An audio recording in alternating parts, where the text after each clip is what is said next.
Хайырлы көн. Эфирда юлчы тапшыруы һәм без Казан арты төбәкләре буенча сәфәребезне дәвам итәбез. Дөресен генә әйткәндә, Казан арты дип аерым бер төбәкне ассызыклап әйткәч тә, аның да бит төрле районнары, төрле авыллары бар. Мәсәлән, бүген без Питрәш районына аяк бастык. Һәм аның үзәге Питрәшнең үзендә.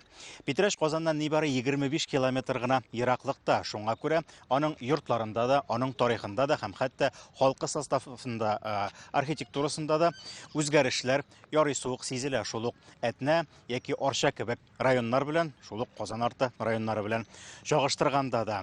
Бүген без Питрәштән башларбыз. Бу инде безнең кереш тапшыруы булыр.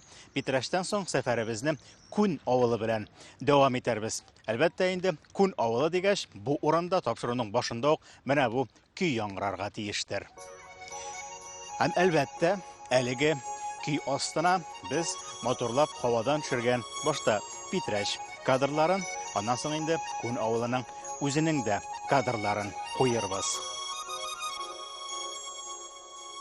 Әлбәттә, шушыны гына да карап утырыр идек, ләкин безнең сәфәребез сәхифәләргә, тарихи сәхифәләргә бик бай бүген. Шуңа күрә аларны тәртибе буенча барларга тырышыйк. Киттек.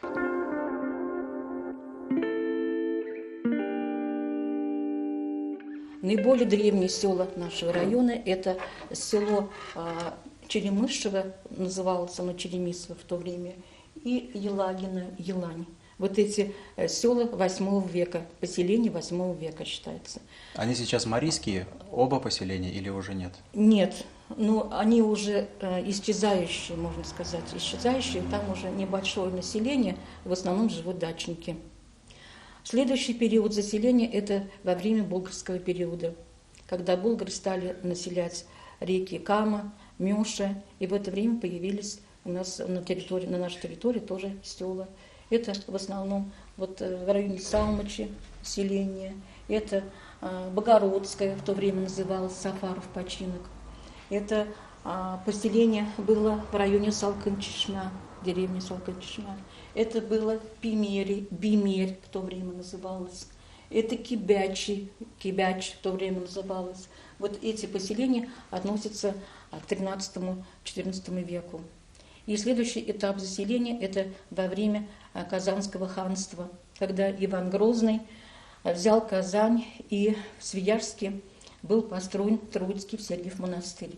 И костромские строители этого монастыря в дар получили Пестричинские земли. Вот и как раз образовалась деревня Троицкая пустошь. То есть самое первое население это были костромские строители. И поэтому называлась Троицкая пустошь, потому что они строили Троицкий Сергиев монастырь. Следующее название Никольское, в честь деревянной церкви Николая Угодника. И, наконец, название Пестрицы идет с 1650 года. Иң элек район күләм тарихка күз салыйк. Питрәш районының хәзерге чикләре 1930 елның 10 августында урнаштырыла. Район үзәге Питрәш Казаннан 45 километр ераклыкта, Мишә буенда урнашкан, ким дигәндә 450 еллык тарихы булган авыл. Аның тарихи үзенчәлекләрен музей экспозициясеннән күрсәтеп аңлатуы дөресрәк булыр.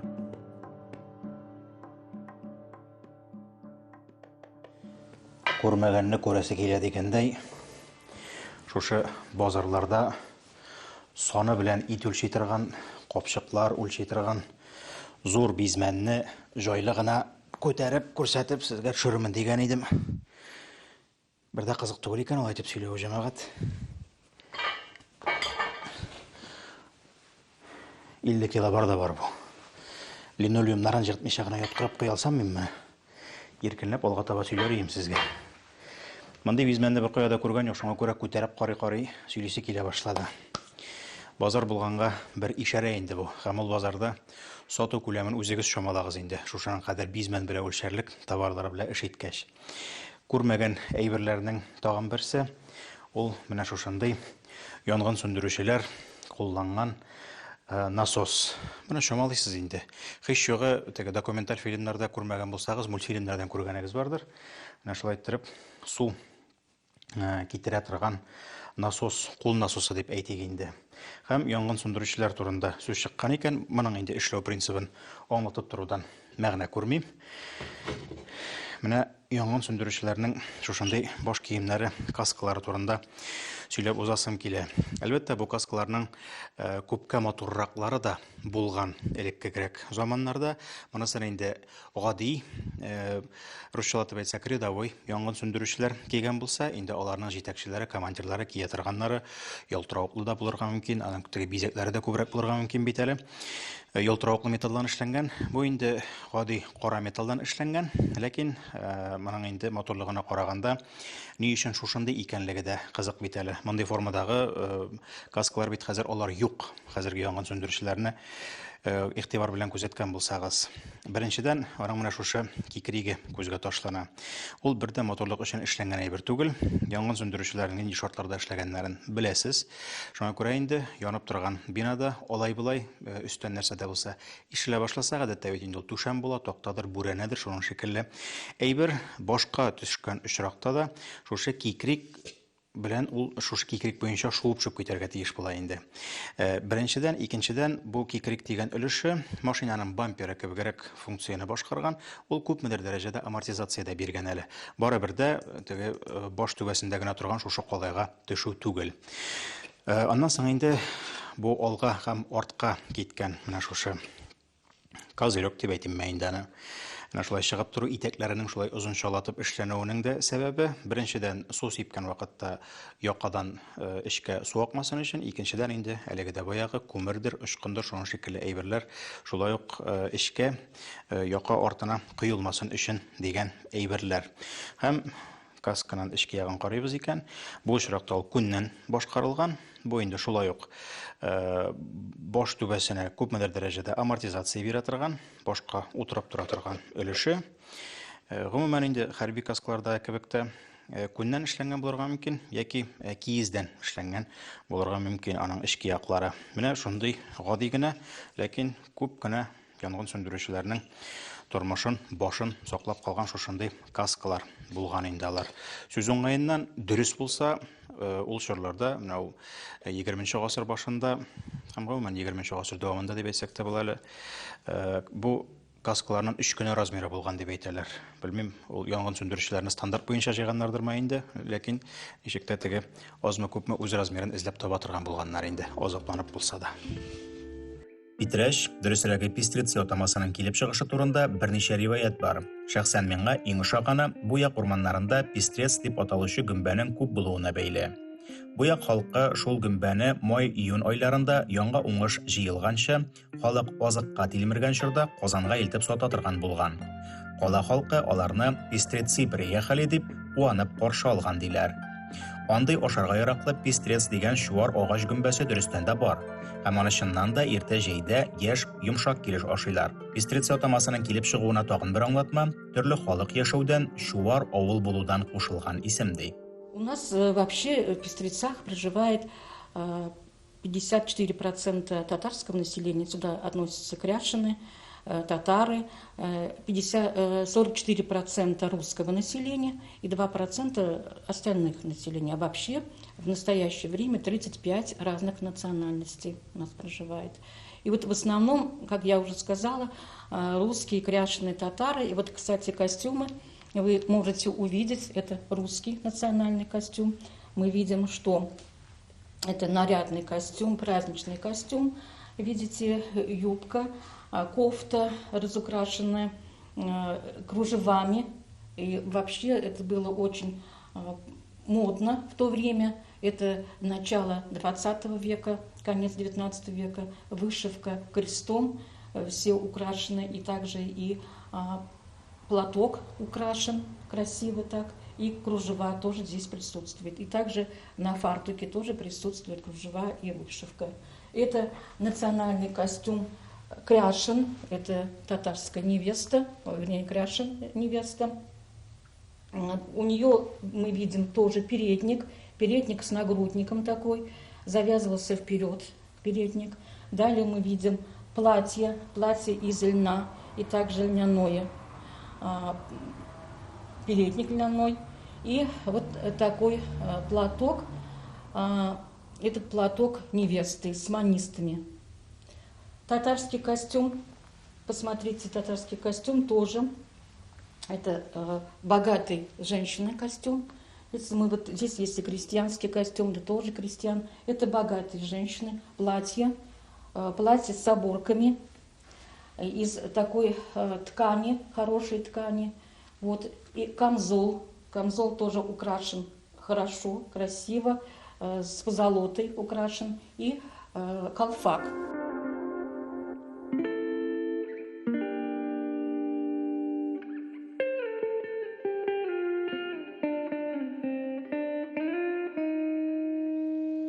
Шулай, жәмәғәт. Шәһәргә терәлеп торган бистәдә тиз генә авыл капкасы, татар капкасы табармын димәй инде. Кем белә, бәлкем без начаррак эзләгәнбездер, ләкин шундый бик матур бер капканы Питрәшнең Сабан туе мәйданында эзләп таптык әле. Бу инде әлбәттә уенын шынын бергә кушып сөйләшү, чөнки Питрәштә, аның үзендә дә, Питрәш районында да татар эзләре, татар тарихының тамырлары бик тирәндә ята. Казан ханлыгы чорыннан ук биредә морзаларга, кенәзләргә җирләр бүлеп бирелгән һәм бүгенге көндә дә күпчелек татар авылларының дип әйтик инде исемнәре шул кенәзләрнең һәм морзаларның исемнәрен йөртә. Аларны инде бераз гына тарихны шамалаган кеше ишетүгә үк шәйләп алырга мөмкин. Казан яулап алынганнан соң җирнең хуҗалары бераз инде үзгәрә башлый. Зур-зур территорияләр шул исәптән монастырь кулларына да тапшырыла. Ләкин бу очракта ниндидер менә татарлар яшәгәндә руслар килеп кергән дип сөйләү дөрес булмас иде. Чөнки гади халыкның тормышы нәрсә дисәң дә бик җиңелдән булмаган инде. Татар мавыл, урыс мавыл, чуаш мавыл, мари мавыл дигәндәй чагыштыру өчен генә әйтәм, менә хәзерге көндә Питрәш районының территориясен алабыз икән, менә шушы шикләрдә генә дә 41 алпавыт теркәлгән булган. Һәм ул 41 алпавытның кулында якынча 24 000 гектар җир исәпләнгән. Инде шул алпавытлардан калган җирне шушындагы булган крестьяннарга бүлеп бирәсең икән, һәрбер крестьян хуҗалыгына нибары 5 кенә гектар җир туры килгән. Бу инде бүгенге көн күзлегеннән караганда да бик аз җир санала, ә инде ул вакытта элеккерәк чорларда бөтен ризыгын, азыгын шул җирдән булган вакытта бу инде бөтенләй дә юк дигән сүз. Алайда Питрәш халкы, бу җирлек халкы яшәгән, тырышкан, авыл хуҗалыгын ташламаган һәм бүгенге көндә дә Питрәш районы шул исәптән авыл хуҗалыгы районы булып та санала һәм бу хакта аның гербы кычкырып тора. Гербта авыл икътисадының бер юнәлешен күрсәтеп торучы әтәштә, чүлмәк тулы алтын ашлык та, шул чүлмәкне тотып торучы шәшкеләр дә Питрәш районының алдынгы авыл хуҗалыгы районы икәненә ишарәли. Питрәш ягы дөрестән дә авыллары белән, авыл табигате һәм шул авылларның көйләре белән ямьле. Алар арасында иң танылганы әлбәттә Күн авылы көе. Питрәштән чыгуга Күн урманына килеп керәсен, халык телендә ул шулай дип атап йөртелә. Һәм безгә Күн авылына барып җитү өчен нибары 5 кенә километр юл узарга кирәк. Ләкин шул 5 километр юлның менә шушындый бормалы булуына игътибар итегез әле сез. 100 метр сайын борылыш биредә. Менә шулай елан шикелле Күн урманы аша Күн авылына бара торган юл салынган. Һәм карталарда эзли башласагыз, Күн авылын Күн дип тә түгел, Күн дип тә түгел, Конь дип эзләргә кирәк. Аның риваяте дә бар икән әле. Менә бу юлның бормалы булуы шушы Питрәшкә барган вакытта, яки инде Питрәштән кайткан вакытта бер атның үзеннән үзе урман эчендәге агачлардан шулай итеп бормаланып үзенә юл салып чыккан да, менә шул ат юлны ничек итеп салган, менә шул килеш бүгенге көнгә кадәр шушы юл калган дип тә әйтәләр инде. Шулай булгач, татарча Күн дип яңгыраган авылның исеме русчага Конь дип тәрҗемә ителүе дә бәлкем бер дә юкка түгелдер дигән уйлар да килә башлады.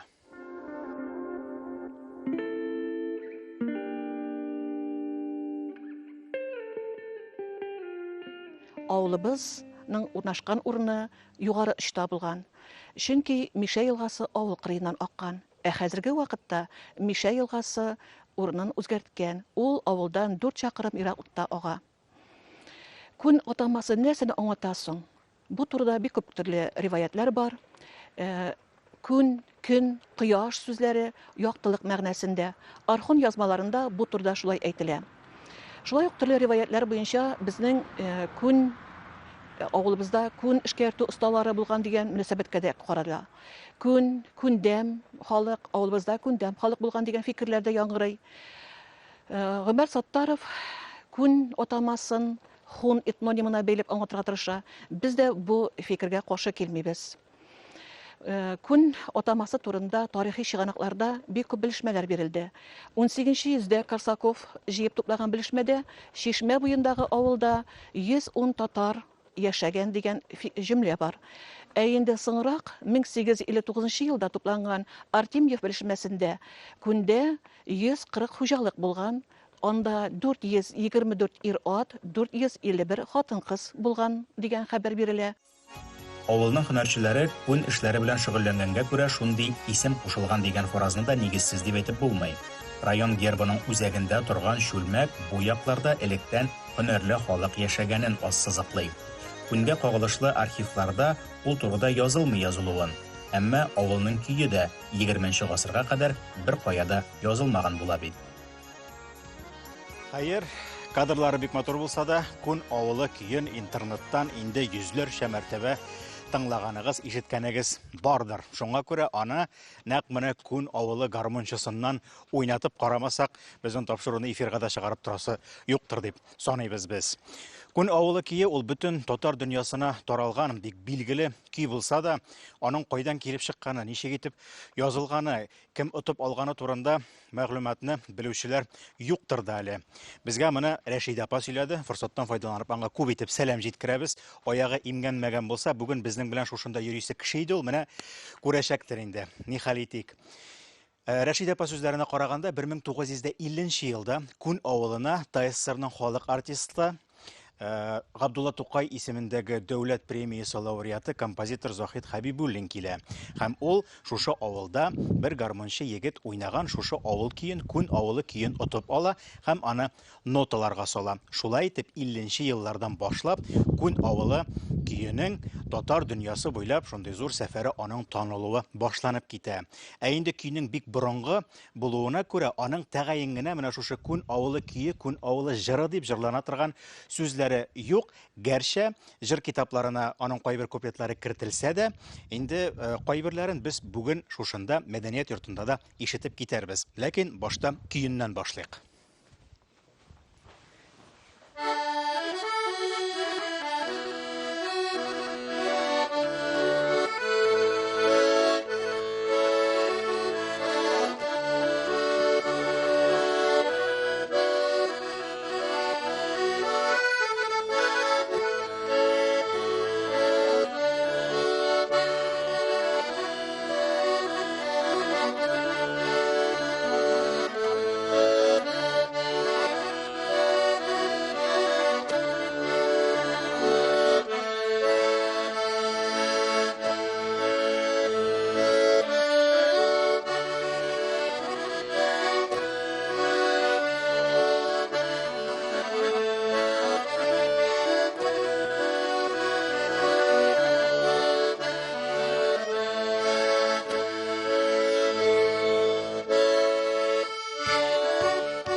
Беренче уйнарга өйрәнгән көегез шушы көй булдымы сезнең?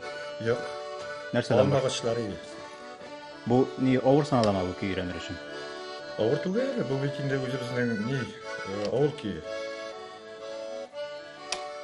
Уйный белүче кеше хәзер күпме авылда шушы көйне? Менә бер тамирчылар дип язмыш чыгарас. Тагын бер сорау, ә ни өчен сез канат җәеп уйныйсыз гармунны? Яш вакыт.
Гармон кешкене булса да, әйтә үз кирәкләрен,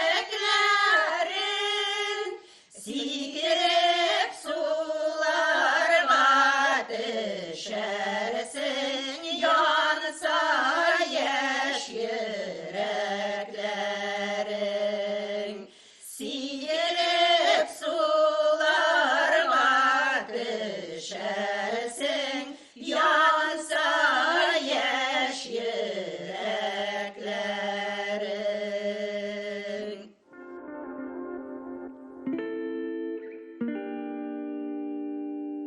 Күн авылының елга сулыкларына, матурлыкларына хозурланып йөргән арада сезгә әлеге авылга күчеп утырган халыкның килеп чыгышы турындагы тагын бер фаразны әйтеп узабыз. Бу фараз дөрестән дә, ләкин ул башка фаразлар белән дә өлешчә тәңгәл килә. Хикмәт шунда, Казан ханлыгы чорында инде бирегә Нугай урдасыннан килүче, әйтик, Сөембикә кебек ханбикәләр булу сәбәпле, һәм Нугай урдасының Казан ханлыгы белән инде тугандаш дәүләт булуы сәбәпле, Нугайдан килүче һәм монда шикләрне саклаучы яки берәр төрле дорогада шиктә торган кирмәннәрне саклаучы Нугай җайдаклары, Нугай сугышчылары булганын без тарихтан беләбез. Һәм менә шундый сакчыларның, сугышчыларның әле башка ханлыкларга ялланып сугышканнары турында һәм аларның хәрби яктан дөрестән дә бик алга киткән һәм батыр сугышчылар булганы турында билгеле. Менә Казанны саклаучы шундый сугышчылар, шушы Нугайлар дип әйтик инде, әлеге дә баягы Казанда торсалар да, инде алар җәйлеккә үзләренең тирмәләре белән чыга торган булганнар, шәһәрнең читенәрәк ул булырга мөмкин инде. Менә хәзерге Кабан күлләре тирәләре, аннан соң инде хәзерге менә Казанның циркның арткы яклары дип әйтик инде, ул вакытта да болынлыклар булган. Һәм бер өлеше инде Казанның чите бу якка Питрәш ягына дип әйтик, Вознесение һәм Салмыши бистәләре урынына да чыккан дип әйтәләр. Һәм Казан ханлыгы алынганнан соң инде менә ул Вознесение турында бүген әйтеп уздылар. Шул урындагы халык Нугайлар инде шушы хәзерге күн авылы җиренә күчеп утырганнар дигән фаразда яши. Шулай булгач, бу авыл тарихында Нугай компонентында исәптә тотырга кирәктер.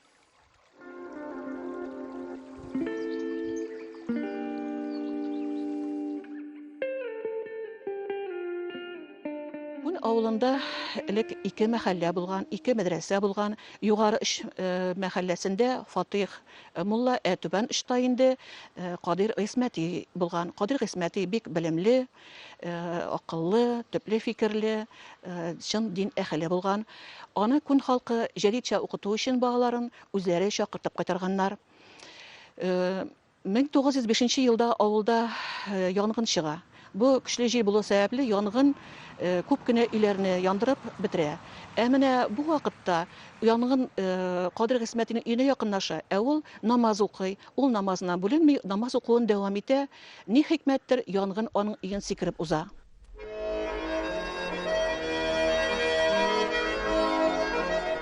Әйткәнемчә, Питрәшнең тарихы Казан артының башка төбәкләреннән нык аерылып тора. Казан якын булганга күрә, 16 гасыр ахырыннан ук аның бүтән төрле юнәлештә үскәне сизелә.